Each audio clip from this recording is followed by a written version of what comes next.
दोस्तों आज हम 1857 की जंग आजादी को डिस्कस करेंगे। बरसगीर के लोग इस जंग को जंग आजादी का नाम देते हैं, जबकि ईस्ट इंडिया कंपनी ने इसको रिवॉल्ट या म्यूटनी का नाम दिया, यानी वो इस जंग को महज गदर या बगावत का नाम देते थे। 1857 वो वक्त था जब ईस्ट इंडिया कंपनी पूरी तरह अपनी जड़ें मजबूत कर चुकी थी और पूरे का पूरा बरसगीर अब ईस्ट इंडिया कंपनी के कंट्रोल में था। तो इस वक्त ये सवाल बहुत अहम है कि वो कौन सी वजूहात थी जिनकी बिना पर ये जंग शुरू हुई। वैसे तो इस जंग आजादी की कई वजूहात थी, मसलन बरसगीर के लोगों को मुकम्मल मजहबी आजादी नहीं थी, इस तरह जबरन लोगों का मजहब तब्दील किया जा रहा था, बरसगीर के लोगों को कमतर समझा जाता था, वगैरह वगैरह। दोस्तों इन तमाम वजूहात का हम तफसील से बाद में जिक्र करेंगे, लेकिन जो इमीडिएट कॉज था वो एक कारतूस था। जी हाँ, एक कारतूस। हुआ ये कि ईस्ट इंडिया कंपनी ने अपनी फौज को एक खास किस्म के कारतूस मुहैया किए, जिनको चलाने से पहले एक बार दांतों से दबाना पड़ता था। इन कारतूसों के बारे में ये मशहूर था कि इन पर गाय और सूअर की चर्बी की एक तह चढ़ाई गई है। मुसलमान सूअर की चर्बी की वजह से इनको इस्तेमाल करने में रिलक्टेंट थे, जबकि हिंदू और सिख गाय की चर्बी की वजह से इन कारतूसों को इस्तेमाल करने पर राजी न थे, बल्कि नाखुश थे। और इस तरह मंगल पांडे ने इस जंग की पहली गोली चलाई और यूं इस जंग का बकायदा आगाज हो गया। दोस्तों अब एक नजर डाल लेते हैं उन वजूहात पर जिनकी वजह से नौबत इस बगावत या जंग तक आन पहुंची। इन बगावत में सरे फहरिस्त है सियासी वजूहात यानी पॉलिटिकल कॉजेज, इसके बाद मजहबी वजूहात हैं यानी रिलीजियस कॉजेज, उसके बाद समाजी वजूहात हैं यानी सोशल कॉजेज, उसके बाद मुआशी वजूहात हैं यानी इकोनॉमिक कॉजेज, और फिर अस्करी वजूहात हैं यानी मिलिट्री कॉजेज। तो सबसे पहले हम पॉलिटिकल कॉजेज की बात करते हैं। तो दोस्तों पॉलिटिकल कॉजेज में जो टॉप ऑफ द लिस्ट है वो कंट्रोल थ्रू फोर्स था, यानी बरसगीर को ताकत के जरिए गुलाम बनाया गया था और इसके ऊपर कंट्रोल किया गया था।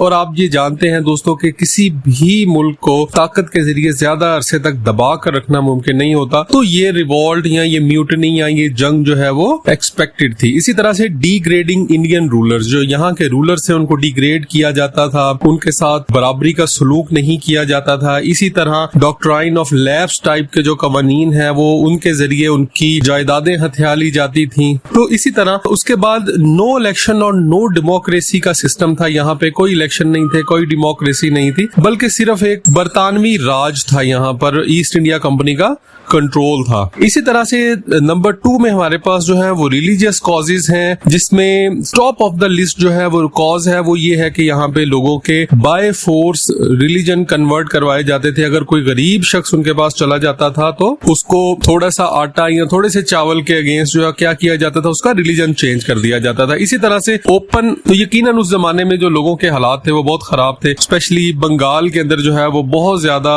कसम पुरसी के हालात थे लोगों के। तो वहां पर लोगों के जो है इस तरह से फोर्सफुली मजहब तब्दील कराए गए। इसी तरह से ओपनली जो है वो प्रीच किया जा रहा था, स्कूलों में दरसगाहों में जो है वो ईसाई मजहब की तरबियत दी जा रही थी। नेक्स्ट जो है वो combine military from different religions की जो मिलिट्री थी उनको कंबाइन एक ही जगह रहने पर मजबूर किया जा रहा था।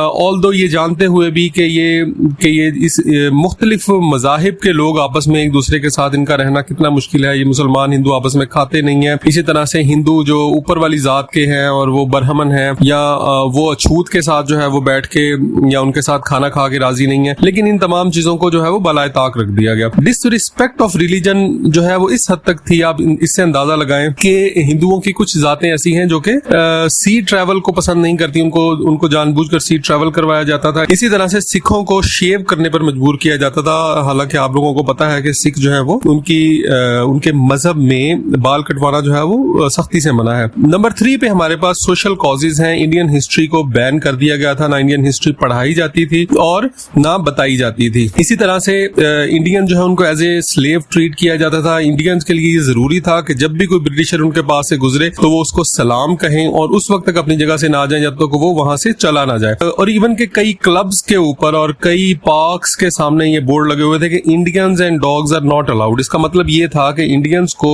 और डॉग्स को जो है वो बराबर समझा जाता था या इंडियंस को डॉग के बराबर समझा जाता था। जो बड़े सगीर के लोग थे उनके ऊपर लाजिम था कि वो झुक कर सलाम करे ब्रिटिशर्स। इसी तरह से प्रमोशन ऑफ वेस्टर्न एजुकेशन थी, यानी वेस्टर्न एजुकेशन को वो प्रमोट कर रहे थे, इस्लामी एजुकेशन को या बड़े सगीर की जो यहाँ की लोकल एजुकेशन है उसको डिस्करेज किया जा रहा था। यहाँ के लोगों को उनकी तालीम से, उनके मजहब से जो है वो मुतनफिर किया जा रहा था और इस तरह की तालीमात दी जा रही थी। नेक्स्ट हमारे पास जो है वो इकोनॉमिक कॉजेज हैं। इसमें हैवी टैक्सेशन है, बहुत ज्यादा टैक्सेशन लगाया गया। यहाँ की जो चीजें लोग जो बनाते थे उनके ऊपर बहुत ज्यादा टैक्स चार्ज किया जाता था, जिसके लिए उनकी कॉस्ट ऑफ प्रोडक्शन बढ़ जाती थी और वो चीज बाहर एक्सपोर्ट करना बड़ा मुश्किल हो जाता था। नतीजतन ये होता था कि ईस्ट इंडिया कंपनी वो चीजें सस्ते दामों खरीदती थी और उसको खुद एक्सपोर्ट करती थी। इसी तरह से टेक्सटाइल इंडस्ट्री को तबाह कर दिया गया। होता ये था कि यहाँ से रॉ मटेरियल खरीदा जाता था और उसको यूके लेके जाया जाता था। चूंकि इंडस्ट्री वहां पर थी, वहां पे उसको फिनिश गुड में कन्वर्ट किया जाता था और यहाँ पे वापस लाके महंगे दामों बेचा जाता था। इसका मतलब ये था कि यहाँ की जो लोकल इंडस्ट्री है वो उसको बुरी तरह से फ्लॉप किया गया, उसको डैमेज किया गया। यहाँ से सिर्फ रॉ मटेरियल इकट्ठा किया जाता था और उसकी जो प्रोसेसिंग है वो वहां की जाती थी और वहां के लोगों को रोजगार मिलता था। नेक्स्ट जो है वो एक्सपोर्ट ऑफ रॉ मटेरियल जो है वो यहाँ पे था। ये तो सिर्फ हमने टेक्सटाइल की बात की है, बाकी तमाम फील्ड्स के अंदर भी जो है वो रॉ मटेरियल की सिर्फ एक्सपोर्ट हो रही थी और फिनिश गुड्स के ऊपर जो है वो कोई तवज्जो नहीं थी। इसलिए लोगों के लिए रोजगार के मौके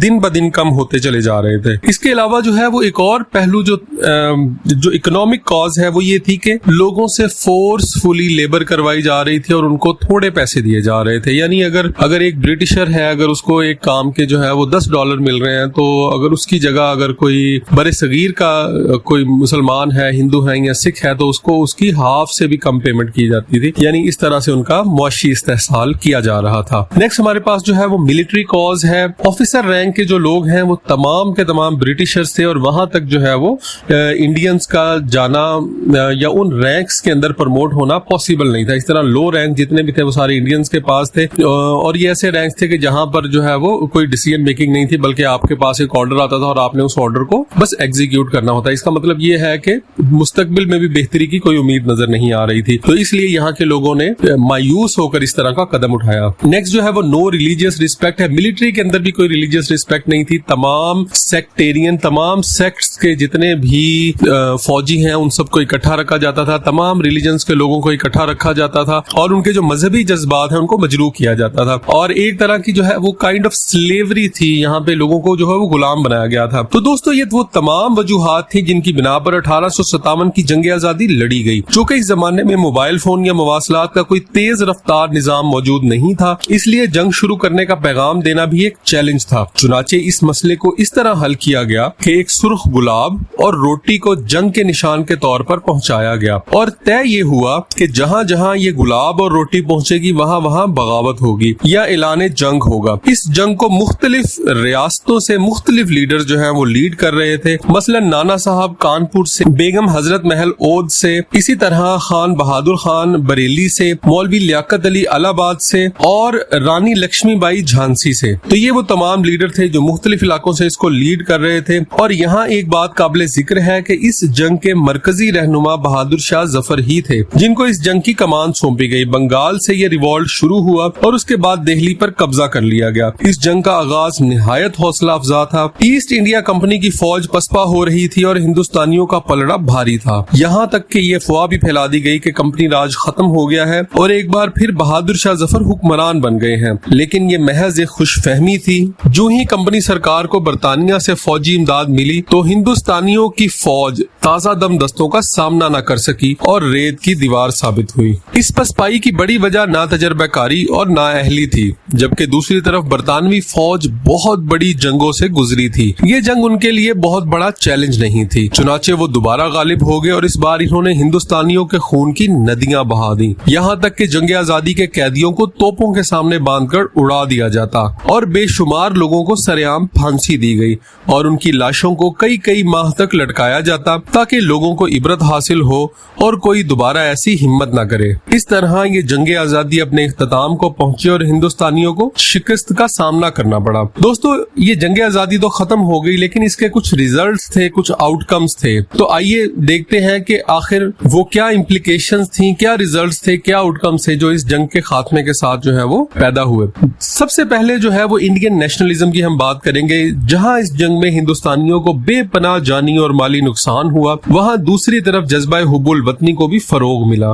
इस जंग में तमाम मजाहिब के हिंदुस्तानियों ने मिलकर हिस्सा लिया। इस तरह ये जंग अपने इख्तिताम पर हिंदुस्तानियों को मुत्तहिद कर गई, जिसकी बुनियाद पर मुसलमानों और हिंदुओं की नुमाइंदा जमातों ने तहरीक आजादी की बुनियाद रखी। इसका जो दूसरा आउटकम है अगर वो देखें तो वो एंड ऑफ कंपनी रूल है, यानी इस जंग का हिंदुस्तानियों को ये भी फायदा हुआ कि इस जंग के बाद ताज बरतानिया ने इंडिया का कंट्रोल अपने हाथ में ले लिया। गवर्नर जनरल की जगह वायसराय का ओहदा कायम किया गया और यूं ईस्ट इंडिया कंपनी का सूरज बरे सगीर में गुरूब हो गया। जिस कानून के तहत ईस्ट इंडिया कंपनी को खत्म किया गया था और इंडिया को ब्रिटिश क्राउन के कंट्रोल में दिया गया था, इसे गवर्नमेंट ऑफ इंडिया एक्ट 1858 कहते हैं। दोस्तों, एक तरफ 1857 की ये जंग आजादी नाकामियों की एक दास्तान रकम कर गई, लेकिन उसने हिंदुस्तानियों के दिलों में आजादी के हसूल की एक शम्मा भी रोशन कर दी। इसके बाद मुख्तलिफ अदवार में आजादी की मुख्तलिफ तहरीकें सरगर्म रहीं, जिनको हम अपनी नेक्स्ट वीडियो में कवर करेंगे। उम्मीद करता हूँ इस वीडियो ने आपके इल्म में इजाफा किया होगा। अपना फीडबैक कमेंट सेक्शन में जरूर दीजिएगा। मिलते हैं एक नई वीडियो के साथ।